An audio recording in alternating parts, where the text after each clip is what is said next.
think about your career and your life and your trajectory, I think about this newest album that you dropped. And the title is En Route. En Route?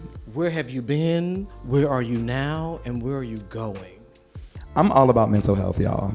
Like, all about, and black men specifically, having therapy. You can clap for that. Right. Yeah. Because we need it.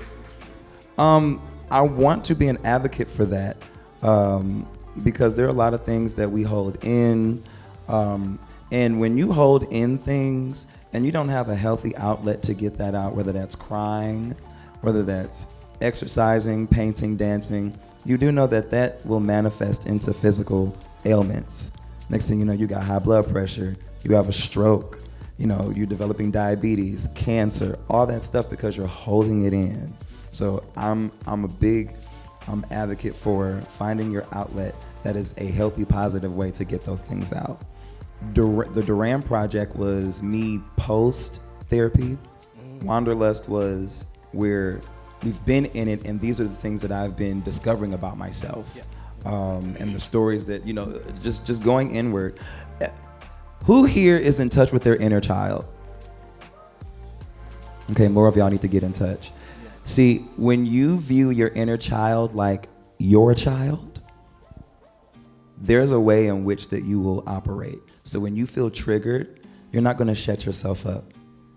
It's going to be, what's going on? Let's talk about it. Why are you feeling this way? And I like being triggered because that's a catalyst for growth. So embrace it, is what you're saying. Absolutely. Embrace the trigger, because then I get to find out, why am I feeling this way? Because I don't want to feel this way. Let me make room for things that are actually going to build me up and encourage me. Because a lot of the shit that we carrying around don't even belong to us. It's everybody else's stuff. It's mama's shit. It's grandpa's shit. Right. That ain't got nothing to do with us. But we holding it and carrying it around. Holding it and carrying it. I always feel like we're always in a constant state of healing. I remember one time I tweeted, my favorite flavor of man is healed. But then I had to renege, because we're always in a constant state of healing and recovery. So there might be areas in which are more healed than others, but we're constantly in a state of healing. But I think just being transparent with ourselves in the areas that, we need to work on, which is why I said I love being triggered. It causes me to look inward. I'm not going to sweep under anything under the rug, because if you keep doing that, next thing you know, you're going to be walking past that motherfucker, you're going to kick it up, and there's going to be a dust storm in an enclosed space. And Lord, if you got asthma, help you. You're in trouble. Okay, all the trouble. What does love look like? What is the texture of love in Durand's life? What does it feel like to receive and to give? I got a chance to experience the art of falling in love with your friends. I was just having a moment. I was crying, and a couple of my friends came out, and we were kind of having our moment. And my homegirl Liv, who is on my song Vacancy on Wanderlust, she was sharing. She said, look, she said, Buddha is my person. She said, but I'm in love with each and every one of y'all. And it was the first time that a friend expressed a platonic love that was like, no, your happiness and your well-being, like, is a priority for me. Like, I'm feeling what you're feeling. And once I got exposed to that kind of love, that kind of camaraderie, I leaned into that so much. And so now, when I talk about certain people in my life, certain friends, I start crying.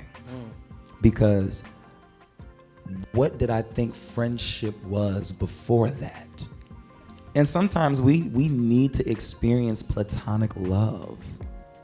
Like, it's an intimacy that I hadn't even felt in my relationship. I love who I am when they are around. Yes. Like, and I just hope that people would have an opportunity to experience just one or two people in your life to where just at the mere sight of them, if you don't pee a little bit, because you're just so excited, oh my God, like, you're here. You need to feel that. How many of you can say, just by show of hands, that you've experienced that, or you are experiencing that? That is beautiful. Yeah. That's beautiful. Yeah. That's beautiful. And my hand is up because I know that I have in my life. And I think sometimes it's hard to give voice to that, or to know how to even explain that, but you don't have to understand it. You just have to feel to it. That's the thing, y'all. Right? A lot of times we be trying to understand shit. Some shit, just like me, I'm not meant to be understood. I'm meant to be experienced. Yes. A lot of these bonds that we have, we be trying to put labels and titles on it. No, just be present. Receive this. That's what we need to do. And before you know it, 10, 15 years done gone by, and you have this amazing friendship because you were just present. The reason why I am the best is because I'm the best at doing me. Let's start there.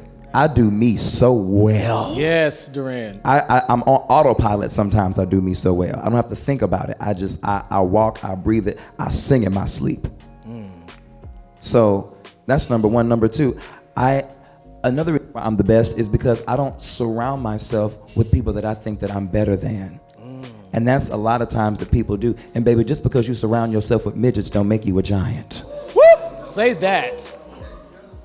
I want to surround myself with people that I feel that are smarter than me, that are more that are either heading in the direction where I'm going or already there. Yeah. Iron sharpens iron. So if you are constantly the smartest person in the room and you're not getting paid for it, there's an issue. There's an issue with that. I feel like something that you said really resonated deeply with me. I often tell people that I am not an expert on blackness or queerness, but I am the world's preeminent expert on my blackness and my queerness. There's not another person on the planet that can talk about it or that knows about it like I do. And so there's something about the gravity of your authenticity that really has its own orbit.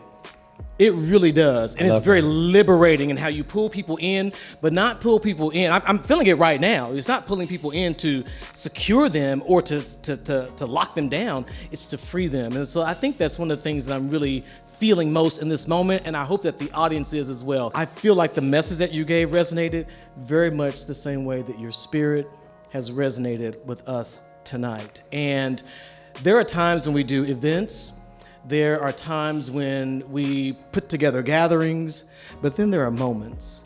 Tonight has been a moment. An amazing moment. And I am deeply and profoundly grateful to you for not only making the time, but sharing so freely and so openly and so honestly about yourself, even in the midst of having just performed and all the things you have going on. Kansas City, please join me in giving a very warm thank you to Durand Bernarr for his time tonight.